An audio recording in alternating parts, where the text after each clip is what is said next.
Hello, loved ones. Thank you for checking out Jerry Hines SR I am Jerry Hines Sr., also known as Jerry Smith. Rest in heaven to my father, King Charlie Smith Sr. All right, I got a couple letters I want to read to y'all from Bruce, and these letters are from two people that were associated with Alcoholics Anonymous. First letter is from Bill W. His letter was sent to Carl Jung. This was on January 23rd, 1961. To Professor Dr. C.G. Jung, Switzerland. Letter starts off by saying, My dear Dr. Jung, this letter of great appreciation has been very long overdue. May I first introduce myself as Bill W., a co-founder of the Society of Alcoholics Anonymous. Though you have surely heard of us, I doubt if you are aware that a certain conversation you once had with one of your patients, a Mr. Roland H., back in the early 1930s, did play a critical role in the founding of our fellowship. Though Roland H. had long since passed away, his recollection of his remarkable experience while under treatment by you has definitely become part of AA history. Our remembrance of Roland H.'s statements above his experience with you is as follows. Having exhausted over means of recovery from his alcoholism, it was about 1931 that he became your patient. I believe he remained under your care for perhaps a year. His administration for you was boundless, as he left you with a feeling of much confidence. To the great concentration, to the great consternation, his soon relapse into intoxication, certain that you were his court of last resort. He began return to your care, then followed by conversation between you that was to become the first link in the chain of events that led to the founding of Alcoholics Anonymous. The recollection of his account of the conversations is this. First of all, you frankly told him of his hopelessness so far as any further medical or psychiatric treatment might be concerned. This candid and humble statement of yours was beyond doubt the first foundation stone upon which society is since being built. Coming from you, one he so trusted and admired, the impact him in immense. When he then asked you if there was any other hope, you told him that there might be provided he could become the subject of a spiritual religious experience. In short, genuine conversion. You pointed out how such an experience, if brought about, might motivate him when nothing else could. But you did caution, though, that while such experiences had sometimes brought recovery to alcoholics, they were, nevertheless, comparatively rare. You recommended that he place himself in a religious atmosphere and hope for the best. This, I believe, was the substance of advice.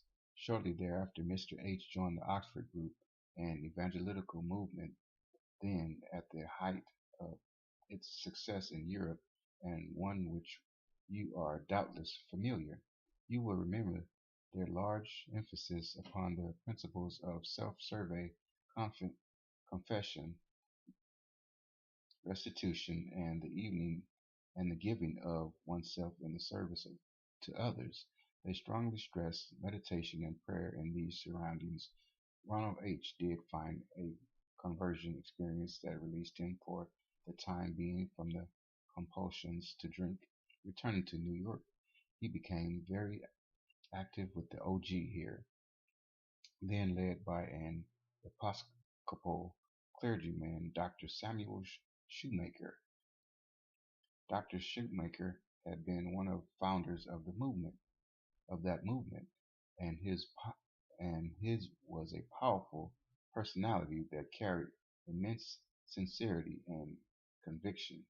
At this time, 1923 to 34, the Oxford Group had already sobered a number of alcoholics, and Roland, feeling that he could especially identify with these sufferers, addressed himself to help of still others.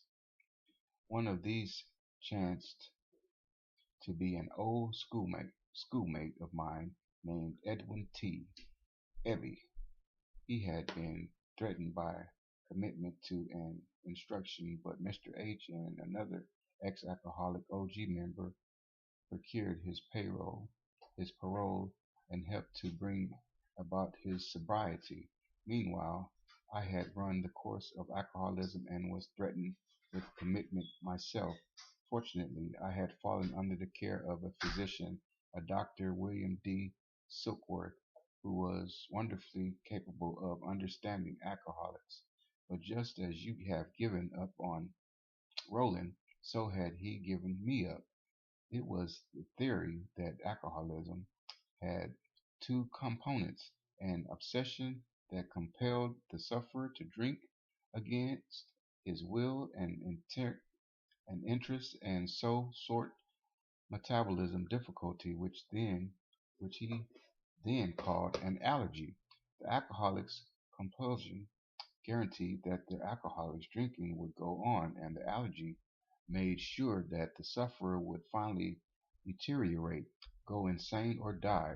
Though I had been one of the few he had thought it possible to help, he was finally obliged to tell me my hopelessness. I too would have to be locked up. To me, this was shattering blow.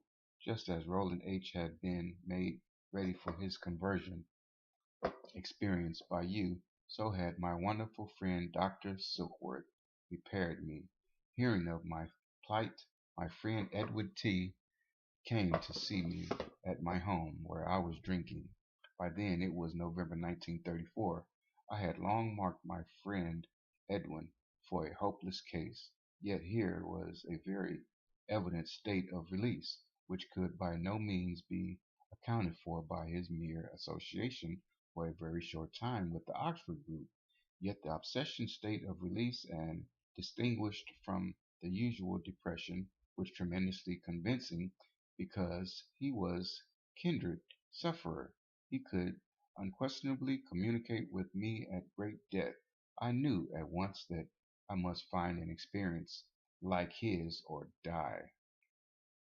Again, I returned to Dr. Silkworth's care, where I could be once more sobered, and so gain a clearer view of my friend's experience of release, and of Ronald H.'s approach to him. Clear once more of alcohol, I found myself terribly depressed. This seemed to be caused by inability to gain the slightest faith. Edward T. again visited me and repeated the same Oxford group formulas. Soon he left me. I became even more depressed. In utter despair, I cried out, "If there be a God, will he show himself?" There immediately came to me an illumination of enormous impact and dimensions, something that I have since tried to describe in the book Alcoholics Anonymous, and also AA Comes of Age, basic texts which I am sending you. My release, the alcoholic obsession, was immediate. At once I knew I was a free man. Shortly following my experience, my friend Edwin came to the hospital, bringing me a copy of William James' Variety of Religions, Religious Experience. This book gave me the realization that most conversion experiences, wherever their variety, do have a common denominator of ego collapse and death. The individual faces an impossible dilemma. In my case, the dilemma had been created by the compulsive drinking, and the deep feelings of hopelessness had been vastly deepened still more by my alcoholic friend, which he acquainted me with your verdict of hopelessness respecting Ronald H. In the wake of my spiritual experiences, there came a vision of a society of alcoholics, each identifying with and transmitting his experience to the next chain of style. If each sufferer were to carry the news of the scientific hopelessness of alcoholism to each new prospect, he might be able to lay every newcomer wide open to a transforming spiritual experience. This concept proved to be the foundation such as Alcoholics Anonymous has since achieved. This has made conversion experienced nearly every variety reported by James, available on almost wholesale basis. Our sustained recoveries over the last quarter century number about 300,000. In America, all through the world, there are a total 8,000 AA groups. So to you, to Dr. Shoemaker of the Oxford Group, to William James, and to my own physician, Dr. Silkworth, we of AA own the tremendous benefaction. As you will now clearly see, this astonishing chain of events actually started long ago in your consulting room, and it was directly founded upon your own humility and deep perception. Very many thoughtful AAs are students of your writings because of your conviction that many is sometimes more than intellect, emotion, and $2 worth of chemicals. You have especially endeared yourself to us. How our society grew, developed its traditions for unity, and structured its functioning will be seen in the texts and pamphlets materials that I am sending you. You will also be interested to learn that in addition to the spiritual experiences, many AAs report a great variety of physical phenomena. This com- colum- cultivate weight of which is very considerable. Our members have followed their recovery in AA, been much helped by your petitioners. A few have been intrigued by the I Ching and your remarkable introduction to that work. Please be certain that your place in the affection and in the history of our fellowship is like no other. Gratefully yours, William G. W. Now that was the letter from William G. W., which we know as Bill W. That was his letter to Mr. Ching. Now, the reply to that letter from Mr. Ching, or I want to say Chung. Let me go back and make sure you guys. It's Jung, Jung. All right. So that was Bill W.'s letter to Carl Jung, and it was from January 2023, 1961. And now let's see the reply. Let's read the reply to the letter. Let's read the reply. All right. Here's Carl Jung's letter to Bill W. He wrote to Mr. William G. W., Alcoholics Anonymous, located in Grand Central Station, New York, New York. He says, Dear Mr. W., your letter has been very welcome indeed. I had no news from Ronald H. anymore and often wondered what has been his fate. Our conversation, which he has adequately reported to you, had an aspect of which he did not know. The reason that I could not tell him everything was that those days I had to be exceedingly careful of what I said. I had found out that I was misunderstood in every possible way. Thus, I was very careful when I talked to Roland H., but what I really thought about was the result of many experiences with men of his kind. His craving for alcohol was the equivalent on a low level of the spiritual thirst of being for wholeness expressed in medieval language, the union with God. How could one formulate such insight in a language that is not misunderstood in our days? The only right and legitimate way to such an experience is that it happens to you in reality, and it can only happen to you when you walk on a path which leads you to higher understanding. You might be led to that goal by an act of grace through a personal and honest contact with friends or through a higher education of the mind beyond the confines of mere rational rationalism. I see from your letter that Ronald H. has chosen the second way, which was under the circumstances obviously the best one. I am strongly convinced that the evil principle prevailing in this world leads the unrecognized spiritual need into prediction, perdition, if it is not consecrated either by real religion, insight, or by the protective wall of human community. An ordinary man not protected by an action from above and isolated in society cannot resist the power of evil, which is called very aptly the devil. But the use of such words arouses so many mistakes that one can only keep aloof from them as much as possible.